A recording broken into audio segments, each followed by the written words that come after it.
여러분 안녕하십니까? 뉴스라이브 문을 엽니다. 정부가 부동산 규제에 직접적인 칼을 빼들었습니다. 이른바 부동산 규제의 끝판왕이라 불리는 분양가 상한제 적용을 확대하기로 한 겁니다. 강남권 재건축 단지들이 당장 직격탄을 맞게 되고 정부가 쓸 수 있는 마지막 카드격이라 부동산 시장에 촉각이 곤두서고 있습니다. 오늘 이 소식 살펴보겠습니다. 8월 13일 뉴스라이브 지금부터 시작합니다. 오늘의 헤드라인입니다. 투기과열지구인 서울 전 지역에 민간 택지 분양가 상한제가 적용됩니다. 전매제 한 기간도 최대 10년으로 늘어납니다. 서대문 형무소 일대에 노아베 현수막 300개가 게시됐습니다. 전국 시도의회 의장협의회도 일본의 경제 침략 행위를 규탄했습니다. 마포구가 거리가게에 도로명 주소를 부여했습니다. 인근 건물 주소를 사용했던 불편이 사라질 전망입니다. 강동구 성내동 일대에 추진 중인 청년 주택에 대해 인근 주민들이 종상향 특혜와 불균형 문제를 들며 반대하고 있습니다.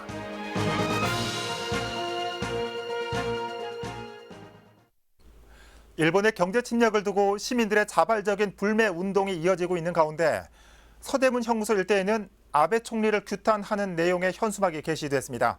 현장에 이혜진 기자가 다녀왔습니다.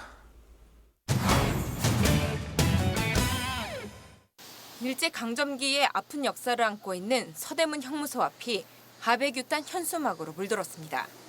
서대문구의 시민단체와 노동조합 등 21개 단체가 뜻을 모아 일본의 경제 침략 규탄에 나선 겁니다.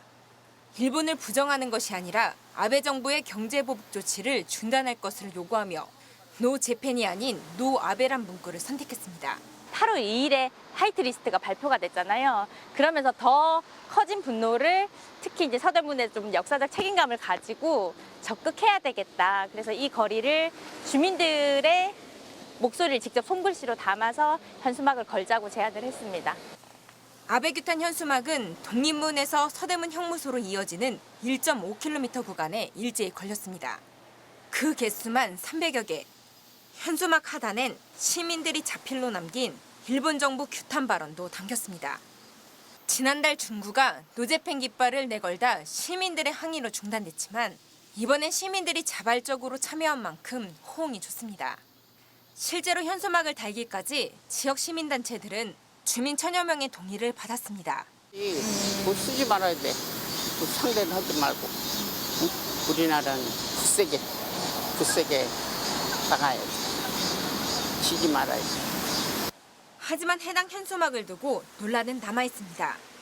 서대문구가 지정 게시대가 아닌 곳에 현수막을 게시할 경우 철거 대상으로 보고 있기 때문 현수막 거리 조성에 나섰던 서대문 행동 관계자들은 곧 있을 광복절까지라도 해당 거리가 유지될 수 있길 희망하고 있습니다. 구청에서도 8.15까지는 자주 독립 행사들 많이 하니까 일단은 8.15까지는 계속 유지됐으면 좋겠다라는 생각, 그리고 이후에도 계속 걸려 있으면 좋겠지만 그렇지 않다라면 이 행동들을 이제 좀 더 자기 주민이 사는 3터나 1터로 확산해 나가는 운동을 해 나가려고 합니다.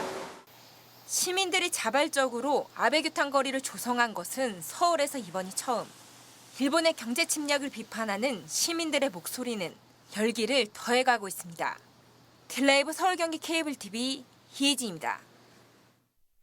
한편 서울시의회를 비롯한 전국 17개 시도의회 의장들이 아베 정부의 경제 침략 행위 철회를 촉구했습니다. 어제 일본 대사관 앞 평화비 소녀상에 모인 의장들은 성명을 통해 일본 정부의 이번 조치를 국제자유무역 질서를 흔드는 사실상 경제를 무기로 한 침략 행위로 규정하고 즉각적인 철회는 물론 외교적 대화의 장에 복귀할 것을 촉구했습니다. 아울러 국민들의 자발적 불매 운동에 지지의 뜻을 밝히는 한편 산업 현장의 어려움을 파악하고 지자체와의 협의를 통해 관련 지원 예산이 우선 배정될 수 있도록 특위를 구성해 운영하겠다고 덧붙였습니다. 송파구 의회도 제268회 임시회를 열고 일본의 경제 침략을 규탄하는 결의문을 채택했습니다. 송파구 의회는 결의문에서 비상식적인 수출 규제를 자행하는 일본 정부에 유감을 표한다며 백색 국가 배제 조치를 철회할 것을 촉구했습니다. 또 일본 정부는 미래지향적인 한일 관계를 구축하고 우리나라 모든 사회 구성원은 하나로 뭉쳐 강력하게 대응할 것을 호소했습니다.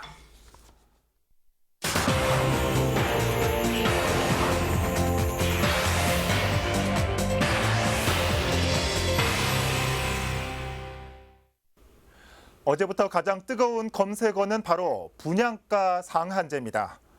국토부가 어제 민간택지 분양가 상한제 적용 기준 개선 추진안을 발표했습니다. 전국 31곳 투기과열지구의 민간택지 아파트에 일정 기준에 따라 분양가 상한제를 적용하는 것, 그리고 재건축 재개발 단지의 상한제 적용 시점을 앞당기는 것이 큰 골자입니다. 서울은 이미 전 지역이 투기과열지구이기 때문에 25개 자치구가 모두 분양가 상한제 대상지가 될 수 있습니다. 분양가 상한제 적용 시점도 지정 공고일 이후 최초로 입주자 모집 승인을 신청한 단지부터 해당되면서 후분양 단지는 물론 이미 관리처분 인가를 받은 재개발, 재건축 단지도 아직 분양 승인을 받지 않았다면 상한제 대상이 됩니다. 둔촌주공과 신반포 3차, 경남, 삼성 상하 2차 등 강남권의 굵직한 재건축 단지들이 직격탄을 맞을 전망입니다. 시세 차익 투기 수요를 막기 위해 이 전매 제한 기간도 늘어납니다. 현재 3년에서 4년인 전매 제한 기간이 인근 주택 시세 대비 분양가 수준에 따라 5년에서 최대 10년까지 확대됩니다. 국토부의 이번 조치는 서울, 강남 등 일부 지역 재건축 아파트의 높은 분양가가 전체 부동산 시장을 과열시키고 있다는 판단에 따른 건데 이에 따른 우려의 목소리도 있습니다. 직접적인 규제로 인한 반사 이익으로 신축 아파트들이 강세를 보일 수도 있다는 점과 이미 서울에서 추진 중인 380여 개 정비 사업 중 150여 개 단지, 약 13만 7천여 세대가 분양가 상한제에 적용될 가능성이 커지면서 사업 포기 등으로 인해 서울의 주택 공급 부족 문제가 심화될 수 있다는 겁니다. 전문가의 의견 들어보시죠. 신축 아파트가 이제 거의 없어지는 거예요. 없어지면은 공급이 없어지니까 그쪽에 적어도 이제 그 입주한 지 한 5년, 10년 미만짜리 아파트들은 굉장히 더 올라갈 가능성이 있어요. 초단기적으로는 도움이 될 가능성이 있긴 하지만은 중장기적으로는 공급 물량이 줄어들어 가지고 결국은 이제 가격 불안정을 더 높이고 그리고 이제 주택 매매 수요가 대기 수요로 전환함에 따라 가지고 전세가 불안정이 더 심해질 가능성이 있어요. 네, 국토부는 이를 위해 수도권 30만 호 공급 대책을 마련했다며 우려에 대한 선을 그었습니다. 또한 신축 단지 가격 상승에 대한 투기 조사도 철저히 점검한다는 계획도 밝혔습니다. 하지만 분양가 상한제로 인해 과거 공급 하락과 미분양 증가, 상한제 적용 단지의 일명 로또 아파트화 등의 사례가 있었던 걸 보면 시장에 기대 반 우려 반 시선이 섞인 이번 분양가 상한제 정책은 당분간 부동산 시장의 가장 큰 이슈가 될 전망입니다. 뉴스엔 이슈였습니다.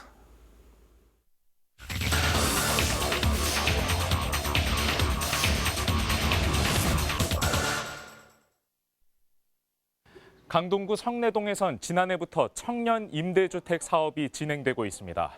청년층 주거난 해소를 위한 목적으로 추진되고 있지만 지역 사회를 중심으로 반대의 목소리도 계속되고 있습니다.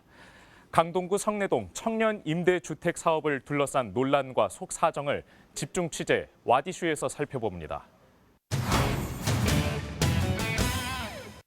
성내동은 다 망한다.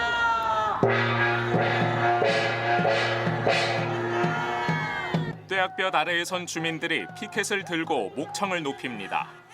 지난해 성내동 청년임대주택 사업을 놓고 반발한 주민들이 거리에 나선 모습입니다. 당시 집회에 참여했던 주민 신원진 씨는 청년임대주택이라는 말에 넌더리가 난다며 고개를 젓습니다. 신 씨는 서울시가 청년들을 위한 주택을 짓겠다는 명목으로 특정 부지에만 규제를 대폭 완화해주면서 특혜를 부여한 것 아니냐며 분통을 터뜨립니다.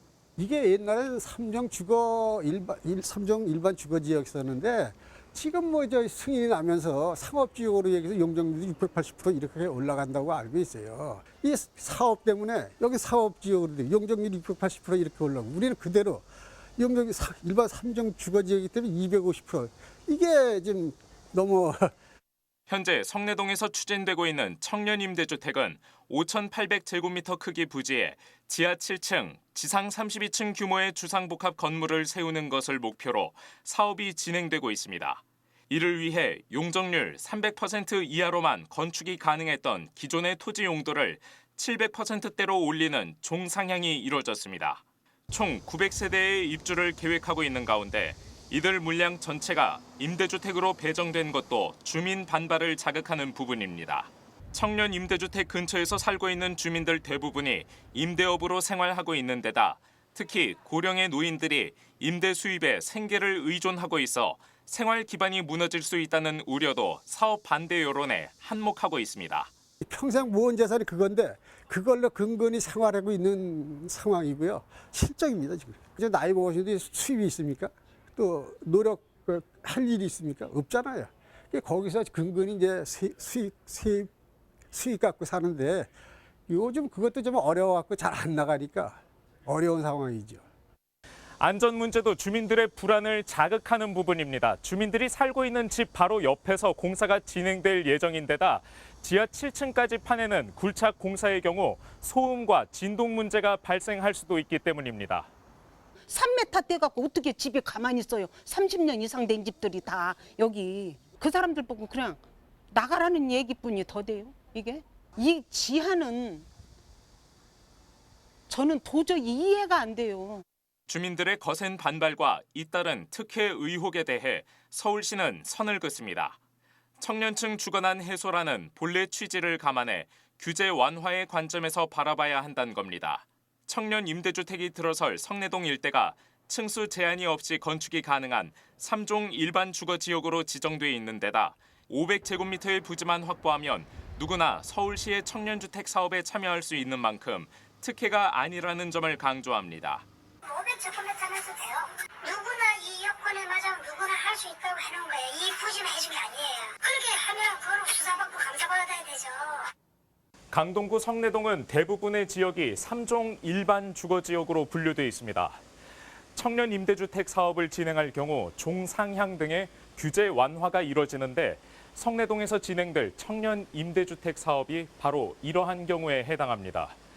서울시는 여기에 500제곱미터 이상의 부지만 확보하면 누구나 청년 임대주택 사업을 진행할 수 있다고 하지만 성내동 주민들은 지역 현실을 고려하지 않은 처사라는 입장입니다. 청년 임대주택이 들어설 부지는 당초 자동차 정비업체가 5천여 제곱미터의 부지를 사용하고 있었지만 반경 200m 안에 위치한 단독주택 상당수는 대지 면적이 100제곱미터도 채 되지 않기 때문입니다. 무엇보다 작은 부지로 임대업을 하는 성내동 주민들 개개인의 생활상도 주민 주도의 청년주택 사업을 어렵게 하는 부분입니다. 서울시에서 500제곱미터를 만들어갖고 사업을 추진하면 된다 이렇게 말씀하시는데 여기는 죽을 때까지 살아야 하는 사람들이 거의 많습니다. 청년들만 위하는 서울시가 아니고 우리 주민들도 여기 30년, 40년 살은 주민들도 좀 억울하지 않게 헤아려달라. 개발 형평성 문제도 논란의 소지를 야기하고 있습니다. 특정 지역에만 용적률을 완화해주면 균형에 맞지 않는 개발이 이뤄질 수 있는 데다 정부와 지자체 재원을 동원한 금융지원책으로 민간 건설사들의 배만 불려줄 수 있다는 지적이 제기되고 있기 때문입니다. 청년 임대주택을 지을 경우에는 용적률 인센티브를 줘서 이걸 장려하고 있습니다. 일반 주거지역이나 상업지역에서 청년 임대주택을 짓게 되면 기존 주택과의 그 언밸런스, 맞지 않는 부분이 나와요. 저층 주거 지역에 갑작스럽게 고층 아파트가 들어서듯이 또 이제 중소건설 회사들의 능력이 부재한데도 불구하고 정부의 지원을 받아서 수익이 늘어날 수도 있거든요. 이건 좀 문제가 있다고 생각이 됩니다. 서울시 자료에 따르면 성내동에서 추진될 청년 임대주택 사업은 2022년 입주를 목표로 올 하반기부터 공사가 시작될 예정입니다. 청년층의 주거난 해소를 목적으로 하고 있는 이 사업이 지역과 계층 간 갈등을 촉발하는 불씨가 되고 있는 건 아닌지 진지한 고민이 필요한 때입니다. 집중 취재 와디슈였습니다.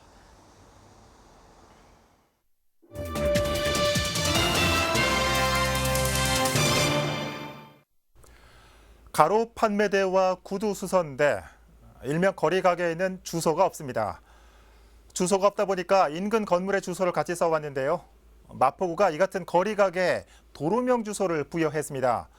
우편물 배달은 물론 긴급 상황이 발생했을 때도 정확한 위치를 파악할 수 있게 됐습니다. 천서영 기자입니다.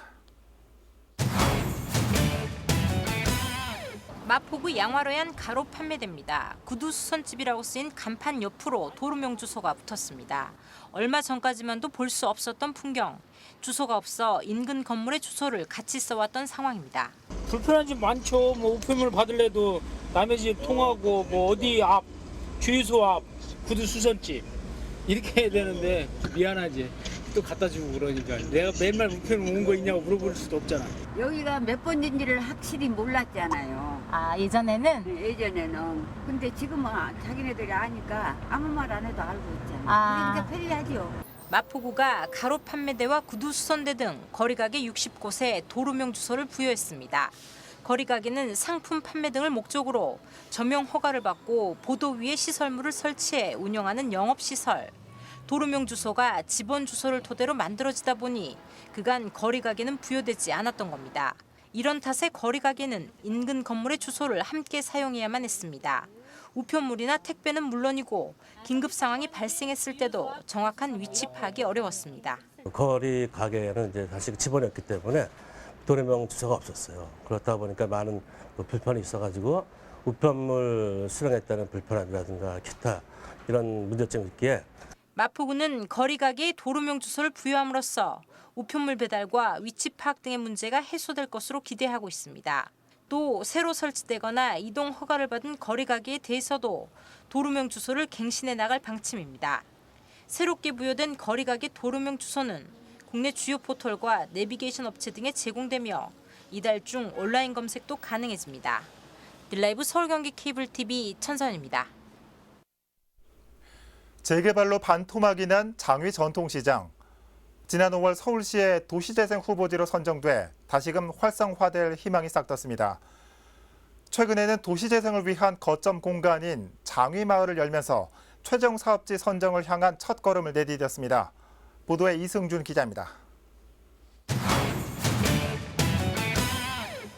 50년이 넘는 역사를 자랑하는 장위 전통시장. 하루 1,000명이 넘는 주민들이 찾아갈 정도로 활성화됐던 곳이지만 현재 재개발로 인해 반토막난 상태입니다. 하지만 지난 5월 서울시의 전통시장 연계형 도시재생 후보지에 선정돼 새로운 희망이 싹트고 있습니다. 최근엔 도시재생 사업의 거점 공간인 장위마을이 문을 열었습니다. 주민과 상인들이 마을과 시장이 상생하고 활성화될 수 있는 방안을 함께 모색하는 곳입니다. 이곳에서 모든 의견이 수합되면 주민 편의시설, 시장의 어떤 사업 해서 주민과 상인이 같이 갈 수 있는 길이 뭔가라는 것을 의견을 수렴하기 위해서 이 사무실을 만들었습니다. 최종 사업지에 선정되기 위해선 주민과 상인의 소통과 참여가 가장 중요한 부분입니다. 이를 위해 앞으로 장위마을을 중심으로 공동체 활성화 프로그램과 도시재생 홍보, 교육 등이 이뤄질 예정입니다. 구역시 도시재생 학교 운영과 주민교육 등 최종 사업지 선정을 위해 함께 노력하겠다는 입장입니다. 서울시에서 추진하고자 하는 희망지 재생사업으로서는 가장 용이한 좋은 조건을 가지고 있다. 구청장이 앞장서겠습니다. 그리고 주민과 함께해서 꼭 관철시키도록 하겠습니다. 한편 서울시는 장위 전통시장을 포함한 모두 6곳의 후보지 중에서 올해 말까지 평가위원회의 종합평가를 바탕으로 최종 사업지 2곳을 선정할 계획입니다. 최종 사업지로 선정되면 지역 특성과 사업 내용 등을 감안해 최대 100억 원 규모의 사업비가 지원될 예정입니다. 딜라이브 서울 경기 케이블 TV 이승준입니다. 종로구는 서울을 찾는 관광객들이 방문하는 대표적인 지역입니다. 하지만 북촌같이 주거지와 함께 있는 관광지에서는 교통정체와 소음, 쓰레기로 인한 민원이 끊이지 않고 있습니다. 소위 과잉 관광, 오버 투어리즘으로 인한 주민 피해를 줄이기 위한 대책이 법안으로 마련됩니다. 지혁배 기자입니다. 국내외 관광객들의 발길이 끊이지 않고 있는 북촌마을 일대입니다. 전통 가옥에서 풍기는 한국의 문화를 보고 느낄 수 있는 종로구 대표 관광지지만 실제 사람이 살고 있는 주거지에 있다 보니 관광객으로 인한 동네 주민들의 피로감은 극에 달해 있습니다. 주민의 삶까지 침투하는 과잉 관광, 오버 투어리즘에 대한 대책이 필요한 상황입니다. 아무리 관광객이 와서 그 지역에 너무 무례한 일을 한다든가 또 피해를 준다든가 그런 행동을 못하도록 담배를 너무 많이 핀다든가 골목에서 이런 경우는 좀 제한할 수 있도록 하는 것은 좋지 않겠는가. 한 해 종로구를 방문하는 관광객은 950만 명.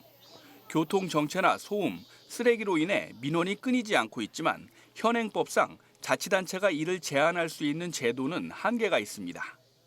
이에 대한 대책으로 관광객의 공존을 위한 관광진흥법 개정안이 마련돼 국회 상임위를 통과했습니다. 의욕적으로 관광을 하다 보면 우리 주민들에게는 불편을 초래하는 경우가 많이 있어요.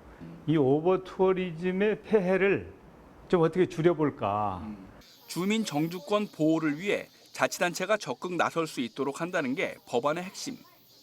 정부를 중심으로 시장이나 군수, 구청장이 수용 범위를 초과한 관광객이 방문하는 지역에 대해 주민 의견 수렴을 거쳐 특별관리지역으로 지정해 필요한 조치를 취할 수 있도록 한다는 겁니다. 관광 시간을 제한한다든지 주차라든지 또 안내 문제라든지 이 전반적인 관광과 관련된 내용들에 대해서 그것을 잘 교정하고 또 필요한 조치를 취할 수 있는 그런 길이 열릴 터이기 때문에 오버 투어리즘 대책 법안은 현재 법제사법위원회에 계류돼 있어 이르면 다음 달 국회 통과가 예상되고 있습니다. 딜라이브 서울 경기 케이블 TV 지역배입니다. 노원구가 행정안전부가 주관하는 2019 상반기 지방재정 신속집행평가에서 전국 최우수 기초단체로 선정됐습니다. 지방재정 신속집행은 전국 243개 지자체를 대상으로 재정집행 달성 정도와 일자리 사업 실적 등을 알아보는 것으로 노원구는 지난 상반기에 1,400여억 원을 집행해 목표액인 1,375억 원을 웃돌았다고 밝혔습니다.